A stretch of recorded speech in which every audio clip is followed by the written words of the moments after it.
Hello and welcome to the David Kurten Show on today's News Talk TNT. Now, there's lots happening in the UK today and the continuation and development of a number of stories that we've been covering on TNT over the last few days and weeks as well. Number one is the Scottish Public Order and Hate Crime Act, which was being introduced on April Fool's Day. Now, J.K. Rowling said that she was going to test this act and has put out some tweets on social media naming 10 different people who are men that say they are trans women, saying basically and giving a two fingers up to Humza Yousaf, who is the Scottish First Minister of the SNP, saying that she's going to use her free speech anyway, and she's not going to be afraid of this new hate speech act, which is going to, or trying to, undermine free speech, and is going to call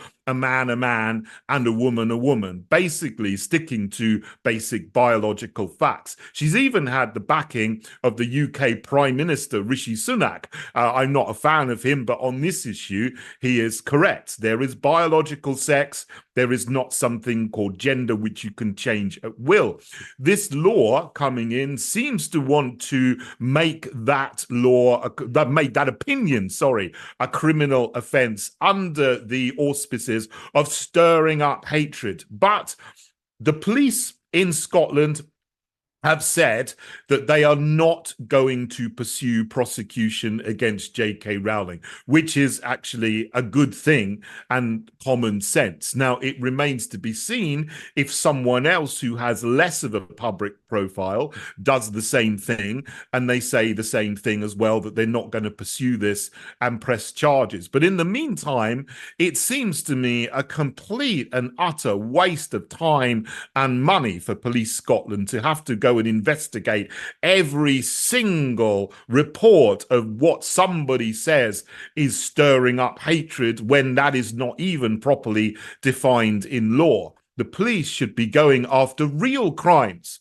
murder, rape, assault, arson, burglary, fraud, pickpocketing, vandalism. Those are the things that police should be dealing with and trying to make life safe for ordinary Scottish people, not pursuing them for what someone says they don't like somebody else says on the internet or on television or even in a comedy performance. We shall see how this develops as time goes on. But what was really quite funny is that many people actually reported Humza Yousaf himself for a speech he made about 3 years ago in the Scottish Parliament, when he was complaining that in a country which is about 98% white, that there were too many white people in all of the jobs in all of the government departments. And yeah, that's a very well-known speech. You can find it very easily, but he doesn't actually say white.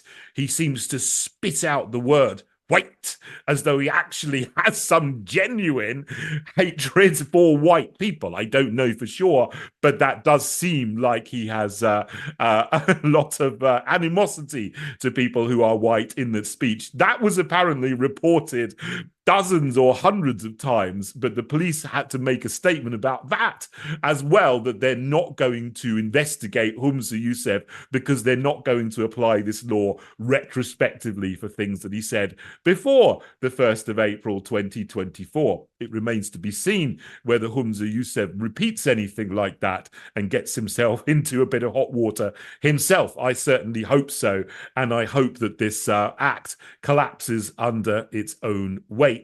Now, another thing that is a very important story going on at the moment is something, of course, that happened in the Middle East, which was the bombing of an aid convoy to Gaza from World Central Kitchen, carrying food to starving Palestinians who are starving and on the brink of a famine, killing tens of hundreds of thousands of them because of a food embargo by the nation that calls itself Israel.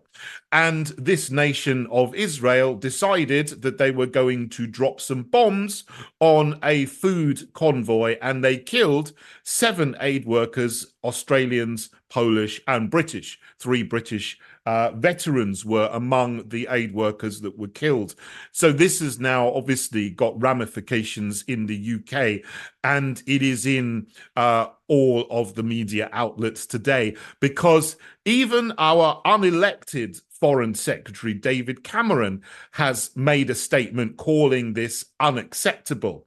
However, his words to me are meaningless unless he calls also for an immediate boycott and embargo on arms sales from the UK to Israel. They are still allowed, they're still going on. So while he is complaining about this, he's still allowing weapons to flow to Israel, which are being used to kill Palestinians.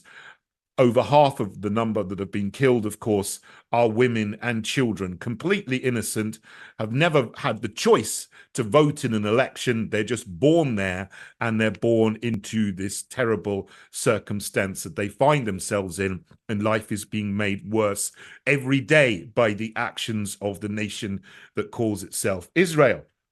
The unelected Prime Minister of the UK has also made a statement saying he's shocked and saddened by the deaths of the 7 aid workers, including 3 British men there. And he has called on Israel to investigate.